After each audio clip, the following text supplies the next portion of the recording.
Hello, good evening. എല്ലാവർക്കും എൻ്റെ YouTube ചാനലിലേക്ക് സ്വാഗതം.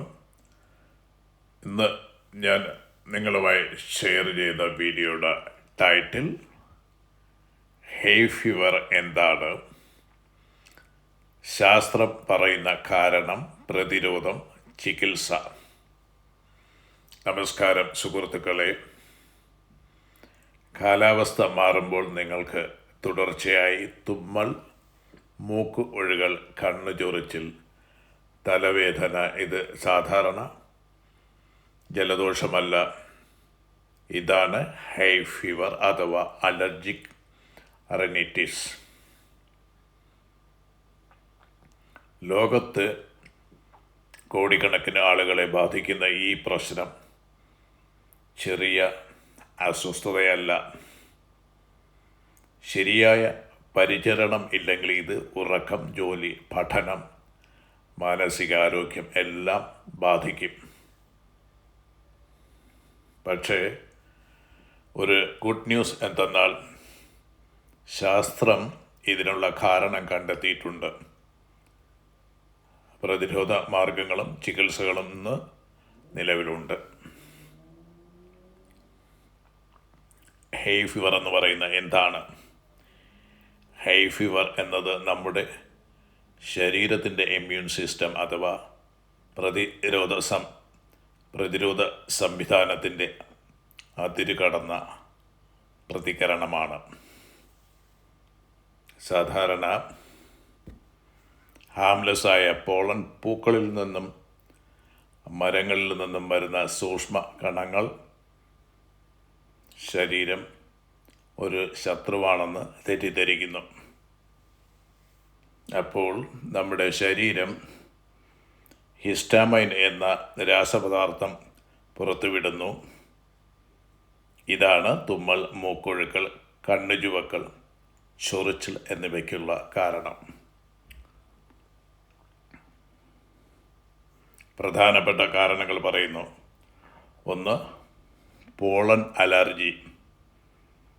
വസന്തകാലത്തും വേനൽക്കാലത്തും മരങ്ങൾ, പുല്ലുകൾ, പൂക്കൾ എന്നിവയിൽ നിന്ന് വരുന്ന പോളൻ പാർട്ടിക്കിൾസ് പ്രധാന കാരണമാണ്. രണ്ടാമത്തേത് ഡസ്റ്റ് ആൻഡ് ഡസ്റ്റ് മൈറ്റ്സ്. വീട്ടിലെ പൊടി, മാട്രസ്, പില്ലോസ് എന്നിവയിൽ ജീവിക്കുന്ന ചെറിയ ജീവികൾ അലർജി ട്രിഗർ ചെയ്യാം. മൂന്നാമത്തേത് പെറ്റ് പാൻറ്റർ, അതായത് നായ, പൂച്ച എന്നിവയുടെ രോമവും സ്കിൻ പാർട്ടിക്കിൾസും ചിലരിൽ അലർജി ഉണ്ടാക്കും. നാലാമത്തെ കാരണം പൊല്യൂഷൻ. വായുമലിനീകരണം മൂലം അലർജി കൂടുതൽ ശക്തമാകുന്നു. അഞ്ചാമത്തെ കാരണമെന്ന് പറയുന്ന ജനറ്റിക്സ് ആണ്. കുടുംബത്തിൽ അലർജി ഹിസ്റ്ററി ഉണ്ടെങ്കിൽ സാധ്യത വളരെ കൂടുതലായിരിക്കും. അപ്പോൾ ഈ അലർജി വരുമ്പോൾ ശരീരത്തിന് എന്ത് സംഭവിക്കുന്നു? ഒരു പോളൻ പാർട്ടിക്കിൾ മൂക്കിലൂടെ ശരീരത്തിൽ പ്രവേശിക്കുമ്പോൾ ഇമ്മ്യൂൺ സിസ്റ്റം IgE ആൻറ്റിബോഡീസ് നിർമ്മിക്കുന്നു. അത് മാസ്റ്റ് സെൽസിനെ ആക്ടിവേറ്റ് ചെയ്ത് ഹിസ്റ്റാമൈൻ റിലീസ് ചെയ്യും. അതിനാലാണ് നമുക്ക് തുമ്മൽ, മൂക്കടയുക, കണ്ണ് ചൊറിച്ചിൽ, തൊണ്ടയിലെ അസ്വസ്ഥത, ക്ഷീണം എന്നിവ അനുഭവപ്പെടുന്നത്. ശാസ്ത്രീയമായി തെളിയിച്ച പ്രതിരോധ മാർഗങ്ങൾ. ഒന്നാമത്തേത് പോളൻ എക്സ്പോഷർ കുറയ്ക്കുക. രാവിലെ പോളൻ ലെവൽ വളരെ കൂടുതലായിരിക്കും. അതിനാൽ രാവിലെ പുറത്തു പോകുന്നത് കുറയ്ക്കുക. വീട്ടിലെ വിൻഡോസ് അടച്ചിടുക. രണ്ടാമതായി മാസ്ക് ഉപയോഗിക്കുക. പുറത്ത് പോകുമ്പോൾ മാസ്ക് ഉപയോഗിക്കുന്നത് പോളൻ ശ്വസിക്കുന്നത് കുറയ്ക്കും. മൂന്നാമത്തത് ഷവർ ആൻഡ് ക്ലോത്ത് ചേഞ്ച്. പുറത്തുനിന്ന് വന്ന ഉടൻ കുളിക്കുകയും വസ്ത്രം മാറുകയും ചെയ്യുക. നാലാമത്തത് എയർ പ്യൂരിഫയർ. ഹിപ്പോ ഫിൽറ്റർ ഉള്ള എയർ പ്യൂരിഫയർ അലർജി സിംറ്റംസ് കുറയ്ക്കാൻ സഹായിക്കുമെന്ന് പഠനങ്ങൾ പറയുന്നു. അഞ്ചാമത്തത് clean environment. Bedsheets, pillows, curtains എന്നിവ സ്ഥിരമായി കഴുകുക. ഇതിനുള്ള ശാസ്ത്രീയമായിട്ടുള്ള ചികിത്സകൾ ആൻറ്റി ഹിസ്റ്റാമൈൻസ്. ഹിസ്റ്റാമൈൻസിൻ്റെ പ്രവർത്തനം കുറച്ച് തുമ്മലും ചൊറിച്ചിലും കുറയ്ക്കുന്നു. രണ്ടാമത്തത് നേസൽ സ്റ്റെറോയിഡ് സ്പ്രൈസ്. ഇൻഫ്ലമേഷൻ കുറയ്ക്കാൻ ഏറ്റവും ഫലപ്രദമായ ചികിത്സകളിൽ ഒന്നാണിത്.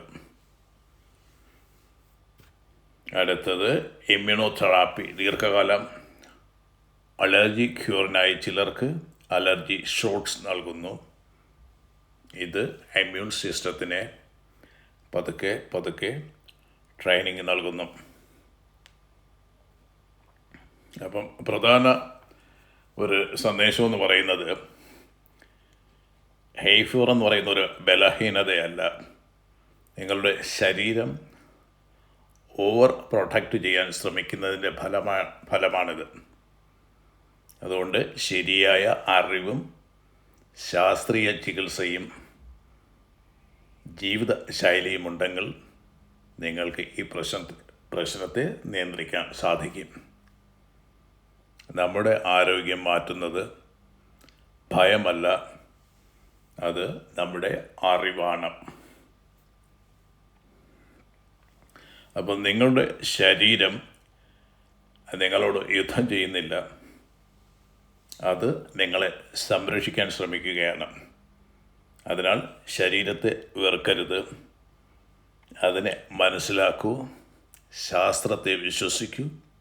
ആരോഗ്യകരമായ ജീവിതത്തിലേക്ക് നിങ്ങൾ ഓരോരുത്തരും മുന്നേറുക. കാരണം അറിവുള്ളവർക്കാണ് ആരോഗ്യമുള്ള ഭാവി ഉണ്ടാകുന്നത്.